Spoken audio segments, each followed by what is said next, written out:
ನೋಡಿ, Basanagouda Patil Yatnal Hindu fire brand ತಮ್ಮ ಮಾತಿನ ಮುಖಾಂತರವೇ ಸದಾ ವಿವಾದಕ್ಕೆ ಎಡೆಮಾಡಿಕೊಡುವ, ವಿವಾದಕ್ಕೆ ಈಡಾಗುವಂತಹ ನಾಯಕ.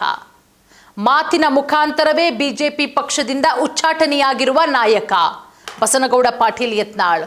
ಇವತ್ತು ಮುಖ್ಯಮಂತ್ರಿಯಾಗಬೇಕಾದಂತಹ ಒಬ್ಬ ಅಭ್ಯರ್ಥಿ. ಬಟ್ ಎಲ್ಲೋ ಒಂದು ಕಡೆ ಮಾತಿನಿಂದ ಎಲ್ಲವನ್ನೂ ಕೂಡ ಕಳ್ಕೊಳ್ತಾ ಇದ್ದಾರಾ ಅನ್ನುವ ವಿಚಾರವೂ ಕೂಡ ಈಗ ರಾಜಕೀಯ ವಲಯದಲ್ಲಿ ಚರ್ಚೆಯಾಗೋದು. ಯಾಕಂದರೆ ಯತ್ನಾಳ್ ಅವರಂದರೆ ನೇರ ನುಡಿ, ಆದರೆ ಮಾತನಾಡುವ ಸಂದರ್ಭಗಳು, ಅವರು ಮಾತನಾಡುವಂತಹ ದಾಟಿ, ಆ ಭಾಷೆ ಸರಿಯಿಲ್ಲ ಅನ್ನುವ ಮಾತುಗಳು ಕೂಡ ಕೇಳಿಬರ್ತಾ ಇದೆ. ನೋಡಿ, ಬಿಜೆಪಿಯಿಂದ ಯಾಕೆ ಉಚ್ಚಾಟನೆಯಾದರೂ ಬಸನಗೌಡ ಪಾಟೀಲ್ ಯತ್ನಾಳ್? ಪದೇ ಪದೇ ಯಡಿಯೂರಪ್ಪ ಅವರ ಫ್ಯಾಮಿಲಿ ಮೇಲೆ ವಾಗ್ದಾಳಿಯನ್ನು ನಡೆಸಿ ಅದು ಕೂಡ ಏಕವಚನದಲ್ಲೇ ವಾಗ್ದಾಳಿಯನ್ನು ಮಾಡಿ ಬಸನಗೌಡ ಪಾಟೀಲ್ ಯತ್ನಾಳ್ ಅವರು ಬಿಜೆಪಿ ಪಕ್ಷದಿಂದ ಉಚ್ಚಾಟನೆ ಆಗ್ತಾರೆ. ಈಗ ಮತ್ತೊಮ್ಮೆ ಅವರು ನಾಲಿಗೆಯನ್ನು ಹರಿಬಿಟ್ಟಿದ್ದಾರೆ. ಯತ್ನಾಳ್ ಅವರು ರಾಜ್ಯ ಬಿಜೆಪಿ ನಾಯಕ BY ವಿಜಯೇಂದ್ರ ವಿರುದ್ಧ ಮತ್ತೊಮ್ಮೆ ತೀವ್ರ ವಾಗ್ದಾಳಿಯನ್ನು ನಡೆಸಿದ್ದಾರೆ. ಯಾವ ಸಂದರ್ಭ, ಯಾವ ವಿಚಾರ? ವಿಧಾನ ಪರಿಷತ್ ಚುನಾವಣೆಯ ಮತದಾನದ ಬಳಿಕ ಉಂಟಾದಂತಹ ಗೊಂದಲದ ನಿಮಗೆ ಗೊತ್ತು. ವಿಧಾನ ಪರಿಷತ್ ಚುನಾವಣೆಯ ಸಂದರ್ಭ, ಕಳೆದ ಕೆಲ ದಿನಗಳ ಹಿಂದೆ ನಡೆದಂತಹ ಚುನಾವಣೆಯಲ್ಲಿ ಏನೆಲ್ಲ ಆಯಿತು, ಅಡ್ಡ ಮತದಾನದ ವಿಚಾರ ಯಾರವರೆಗೂ ಕೂಡ ಹೋಯಿತು, ಆಣೆ ಪ್ರಮಾಣ ಎಲ್ಲವೂ ಕೂಡ ಅಲ್ಲಿ ಚರ್ಚೆಗಳಾಯಿತು ಅಂತ ಹೇಳಿ ಈ ವಿಚಾರಕ್ಕೆ ಮತ್ತೊಮ್ಮೆ ಮಾತನಾಡಿದ್ದಾರೆ ಬಸನಗೌಡ ಪಾಟೀಲ್ ಯತ್ನಾಳ್ ಅವರು. ಮತ್ತೊಮ್ಮೆ ವಿಜಯೇಂದ್ರ ಅವರು ಯಡಿಯೂರಪ್ಪ ಅವರ ಮೇಲೆ ವಾಗ್ದಾಳಿ ನಡೆಸಿದ್ದಾರೆ. ವಿಜಯೇಂದ್ರ ಅವರು ಕಾಂಗ್ರೆಸ್ ನಾಯಕ DK ಶಿವಕುಮಾರ್ ಅವರ ಪರ ಕೆಲಸ ಮಾಡ್ತಿದ್ದಾರೆ.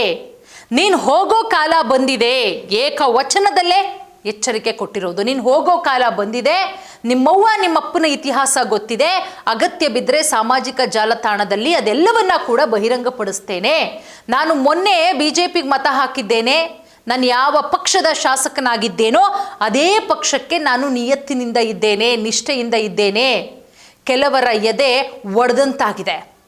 ಅವ್ರು ಅನ್ಕಂಡೇ ಇರಲಿಲ್ಲ ಮನ್ಸಿನಲ್ಲೂ ನಾನು BJP ಪಕ್ಷದಿಂದ ಉಚ್ಚಾಟನೆಯಾಗಿದ್ದೀನಿ, ಮತ್ತೆ BJP ಪಕ್ಷಕ್ಕೆ ಮತ ಹಾಕ್ತೀನಿ ಅಂತ. ಬಟ್ ನಾನು ಅದೇ ರೀತಿ ಮಾಡಿದ್ದೀನಿ, ನನ್ನ ಮಾತೃ ಪಕ್ಷಕ್ಕೆ ನಾನು ವೋಟ್ ಹಾಕಿದ್ದೀನಿ, ಇದರಿಂದ ಕೆಲವರ ಎದೆ ಒಡೆದಂತಾಗಿದೆ ಅಂತ ಹೇಳಿ ವಾಗ್ದಾಳಿ ನಡೆಸಿದ್ದಾರೆ ವಿಜಯೇಂದ್ರ ಅವರ ಮೇಲೆ.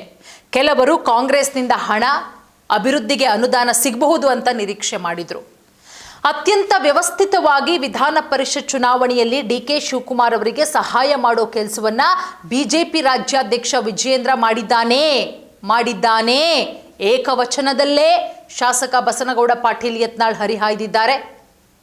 ನನ್ನ ವೈಯಕ್ತಿಕ ವಿಚಾರ, ನನ್ನ ಕುಟುಂಬದ ಬಗ್ಗೆ ಕೆಟ್ಟ ರೀತಿಯಲ್ಲಿ ಮಾತನಾಡಿದ್ರೆ ನಿಮ್ಮ ಕುಟುಂಬದ ಇತಿಹಾಸ ನನ್ನ ಬಳಿ ಇದೆ, ಅಗತ್ಯ ಬಂದರೆ ಸಾಮಾಜಿಕ ಜಾಲತಾಣದಲ್ಲಿ ಅದನ್ನು ಬಹಿರಂಗಪಡಿಸ್ತೇನೆ. ನಿಮ್ಮ ಚೇಲಾಗಳಿಂದ ನನ್ನ ವಿರುದ್ಧ ಏನಾದರೂ ಪೋಸ್ಟ್ ಮಾಡಿಸಿದ್ರೆ ಅದಕ್ಕಿಂತ ತೀಕ್ಷ್ಣವಾಗಿ ನಾನು ಉತ್ತರ ಕೊಡಬೇಕಾಗತ್ತೆ, ಎಚ್ಚರಿಕೆ. ನಾನು ಮೊನ್ನೆ BJPಗೆ ಮತ ಹಾಕಿದ್ದೇನೆ, ನಾನು ಯಾವ ಪಕ್ಷದ ಶಾಸಕನಾಗಿದ್ದೇನೋ ಆ ಪಕ್ಷಕ್ಕೆ ಮತ ಹಾಕಿದ್ದೇನೆ, ಇದರಿಂದ ಕೆಲವರ ಎದೆ ಒಡೆದಂತಾಗಿದೆ. ಕೆಲವರು ಕಾಂಗ್ರೆಸ್ನಿಂದ ಹಣ, ಅಭಿವೃದ್ಧಿಗೆ ಅನುದಾನ ಸಿಗ್ಬಹುದು ಅಂತ ನಿರೀಕ್ಷೆ ಮಾಡಿದ್ರು. ನೋಡಿ, BJPಯ ಕೆಲ ಶಾಸಕರು ಕೂಡ ಮತ ಹಾಕಿದ್ದಾರೆ. ನಮ್ಮ ಮಾಹಿತಿಯ ಪ್ರಕಾರ BJP ರಾಜ್ಯಾಧ್ಯಕ್ಷರೇ ಮತ ಹಾಕಿಸಿರುವ ಸಾಧ್ಯತೆ ಇದೆ ಅಂತ ಹೇಳಿ ಈ ಕ್ರಾಸ್ ವೋಟಿಂಗ್ ಆಗೋದಕ್ಕೆ ಪ್ರಮುಖ ಕಾರಣ ವಿಜಯೇಂದ್ರ ಅವರೇ ಅಂತ ಹೇಳಿ ಆರೋಪ ಮಾಡಿರೋದು ಯತ್ನಾಳ್ ಅವರು. DK ಶಿವಕುಮಾರ್ ಅವರು ಹೇಳಿದಾರಂತೆ, ಮತ ಹಾಕಿಸ್ಲಿಲ್ಲ ಅಂದರೆ ಹಗರಣಗಳನ್ನು ಹೊರತೆಗಿತೇನೆ ಅಂತ. ಭಯದಿಂದ BJP ರಾಜ್ಯಾಧ್ಯಕ್ಷರು ನಡ್ಕೊಂಡಿದ್ದಾರೆ. ಮತದಾನಕ್ಕೂ ಮುನ್ನ ವಿಪ್ ನೀಡಬೇಕಿತ್ತು, ಆದರೆ ಮತದಾನದ ನಂತರ ವಿಪ್ ಜಾರಿಗೊಳಿಸಿದ್ದಾರೆ. DK ಶಿವಕುಮಾರ್ ಅವರಿಗೆ ಬೆಂಬಲ ಕೊಡೋ ಉದ್ದೇಶದಿಂದ BJP ರಾಜ್ಯಾಧ್ಯಕ್ಷರು ನಾಚಿಕೆಗೇಡಿನ ಕೆಲಸ ಮಾಡಿದ್ದಾರೆ ಅಂತ ಹೇಳಿ.